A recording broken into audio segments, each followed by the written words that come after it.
Hello everyone and welcome back to my YouTube channel. तो आज मैं एक्सप्लेन करने वाला हूँ बहुत ही न्यू मांगा सीरीज जिसका नाम है डूम्सडे स्वॉर्ड गॉड। और ये मांगा सीरीज एकदम टॉप नॉच होने वाली है क्योंकि इसकी स्टोरी मैच करती है हमारी मांगा सोलो लेवलिंग से। तो आप सोच सकते हो यार कि क्या ही स्टोरी होगी। लेकिन उससे पहले अगर आपने चैनल सब्सक्राइब नहीं किया है तो कर दीजिए क्योंकि हम इसके ऊपर ऐसी वीडियोस लाते रहेंगे। तो चलिए वीडियो को स्टार्ट करते हैं।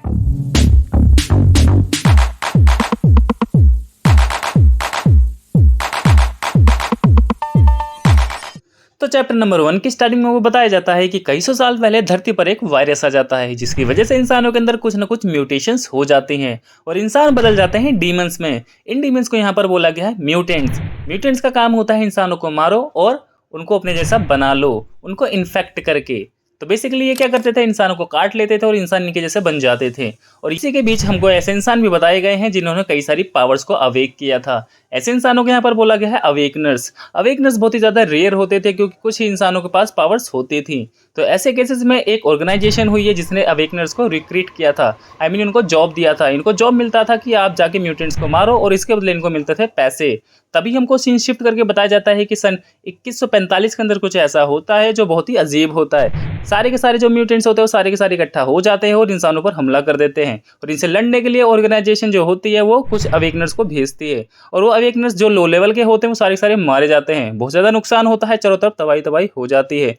तभी सीन शिफ्ट होकर हमको दिखाया जाता है कि जो 3 अवेकनर्स हैं वो एक म्यूटेंट से लड़ रहे हैं। उनमें से एक आर्चर होता है, एक वॉरियर होता है और एक सपोर्ट टाइप की होती है। सपोर्ट टाइप के जो अवेकनर्स होते हैं बेसिकली सपोर्ट करते हैं अपनी पावर्स को शेयर करके।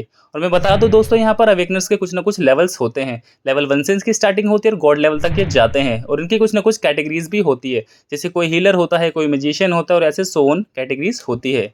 तभी हमको बताया जाता है कि जो आर्चर टाइप का होता है वो कहता है कि ये तो आते ही जा रहे हैं, इनका तो कोई अंत ही नहीं है। तभी जो वॉरियर टाइप का अवेकनर होता है वो कहता है कि शुक्र मनाओ हम लेवल 3 के हैं, अगर 1 या 2 के होते तो हम भी मारे जाते हैं। और तभी ये तीनों हमला कर देते हैं उस म्यूटेंट पे, बट वो म्यूटेंट बच जाता है और इन तीनों को पकड़ लेता है और अपने म्यूकस से इनको भिगो देता है।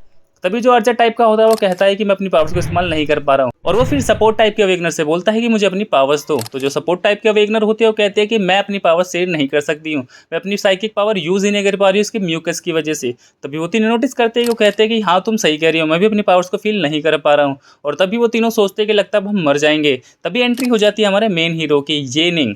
येनिंग हमारा मेन कैरेक्टर है जिसकी स्टोरी अभी हमको बहुत लंबी दिखाई जाएगी, बट अभी इसकी स्टार्टिंग हो चुकी है और अभी ये गॉड लेवल पर है। अब ये निंग जब आता है तो उसको स्लैश कर देता है इन एन इंस्टेंट में। अचानक से वो आता है और अचानक से उस म्यूटेंट को मारकर चला जाता है। और तभी ये नोटिस करते हैं कि वो जो म्यूटेंट है वो मर चुका है। वो बोलते हैं कि आखिर हुआ कैसे, आखिर म्यूटेंट मर कैसे गया। तभी उनमें से एक बंदे की नज़र जाती है येनिंग के ऊपर और कहते हैं ये तो मास्टर येनिंग है। येनिंग उस टाइम का गॉड लेवल का होता है और येनिंग सबसे ज़्यादा पावरफुल होता है वेकनर्स के अंदर। तभी एक बंदा नोटिस करता है कि ऊपर येनिंग के एक म्यूटेंट है जो कि हवा के अंदर उड़ रहा है और वो उसको बोलता है कि तुम्हारी इतनी हिम्मत कि तुम हमारे मास्टर के ऊपर ही उड़ रहे हो और तुमको डर नहीं लग रहा है। तो जो येनिंग होता है वो भी उसको देख लेता है और कहता है कि इसके अंदर कुछ ना कुछ अजीब है, इस म्यूटेंट से मुझे कुछ अजीब फीलिंग्स आ रही है। और जो म्यूटेंट होता है बहुत ज़्यादा पावरफुल होता है और वो जब येनिंग को देखता है तो वो भी कहता है कि इस ह्यूमन से मुझे कुछ अजीब वाइब्स ही आ रही हैं, मुझे ये कुछ नॉर्मल बंदा नहीं लग रहा है। तभी वो जो आर्चर टाइप का वॉरियर होता है वो हमला कर देता है म्यूटेंट के ऊपर और जो वॉरियर टाइप का होता है वो भी हमला कर देता है म्यूटेंट के ऊपर, बट म्यूटेंट एक ही मूव से उनको हरा देता है। तभी जो सपोर्ट टाइप की होती है वो भी हमला करती है, बट वो मरने वाली होती है तो येनिंग बीच में आ जाता है और येनिंग कहता है कि ये तुम सबके बस की नहीं है, इसे मेरे ऊपर ही छोड़ दो। तो येनिंग खुद ही लड़ता है उससे। लड़ने के बाद येनिंग ये रियलाइज़ करता है कि ये तो बहुत ज़्यादा पावरफुल है, मैं तो इससे नहीं जीत सकता हूँ, बट वो अपनी पूरी जान से लड़ता है उससे। लेकिन लास्ट में येनिंग भी हार जाता है और वो मर जाता है। लेकिन जब येनिंग मरता है तो वो चला जाता है 3 साल पहले जब इसकी स्टोरी स्टार्ट हुई थी। दोस्तों अब ये स्टोरी थोड़ी इंटरेस्टिंग होने वाली है क्योंकि येनिंग चला गया है 3 साल पहले बैक, बट इसकी जो पावर्स हैं जो इसने अचीव किया है इन 3 सालों के अंदर वो इसके साथ ही है। इसकी जो मेमोरीज है वो सारी सारी इसके साथ है। और येनिंग डिसाइड करता है कि ये जो 3 साल उसके हैं वो ऐसे वेस्ट नहीं जाने देगा क्योंकि उसने अभी अभी लड़ाई करी है एक बहुत ही ज़्यादा पावरफुल म्यूटेंट से। और वो म्यूटेंट कोई ऐसा वैसा म्यूटेंट नहीं था, वो एक गॉड लेवल का म्यूटेंट था। तो येनिंग को अब प्रैक्टिस करनी पड़ेगी मोर देन दैट। और येनिंग ये भी बताता है कि 3 साल पहले जब वो पहली बार गया था अपने अवेकनर्स की पावर को टेस्ट कराने के लिए तो उसको 2 बंदों ने टेस्ट नहीं कराने दिया था। उन 2 बंदों ने सोचा था कि मैं इन्फेक्टेड हूँ और मुझे मार दिया जाए। लेकिन जो येनिंग होता है वो किसी तरह बच जाता है और वो चला जाता है स्लम्स एरिया में और वहाँ पर वो अपनी ज़िंदगी बिताता है। 6 महीने तक येनिंग तो एज अ बैगर ही होता है, मतलब वो भिखारी की तरह अपनी ज़िंदगी बिताता है। तभी उसमें जो चाइनीज़ मिलिट्री वाले होते हैं रिकग्नाइज करते हैं कि जो येनिंग है वो गॉड लेवल का टैलेंट है, तब उसको वो रिक्रूट कर लेते हैं। लेकिन उससे पहले जो येनिंग होता है वो अपनी ज़िंदगी सड़कों पर ही बिता रहा होता है। तो येनिंग डिसाइड करता है कि जो मैंने 3 साल पहले किया था, जो मेरे साथ हुआ था, वो मैं दोबारा नहीं दोहराने दूंगा।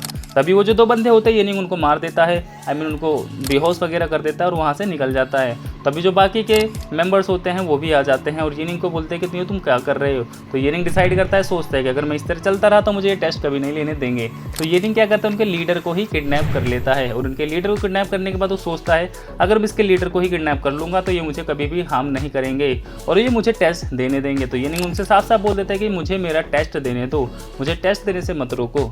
क्योंकि येनिंग टेस्ट इसलिए देना चाहता था क्योंकि वो चाहता था कि वो अवेगनर बने और जो वो सड़कों पे ज़िंदगी बिता रहा था अपनी प्रीवियस लाइफ में वो नहीं करना चाहता था ऐसा बिल्कुल भी। तो येनिंग डिसाइड करता है कि इस बार तो मैं अपने जो 6 महीने वो वेस्ट नहीं करूँगा और मैं इसको यूटिलाइज़ करूँगा, क्योंकि मुझे आगे चल के फ्यूचर में एक ऐसे म्यूटेंट से लड़ना है जिसकी पावर्स का कोई भी लिमिट ही नहीं है। और यहीं पर हमारा ये चैप्टर हो जाता है ख़त्म। मिलते हैं दोस्तों नेक्स्ट चैप्टर में।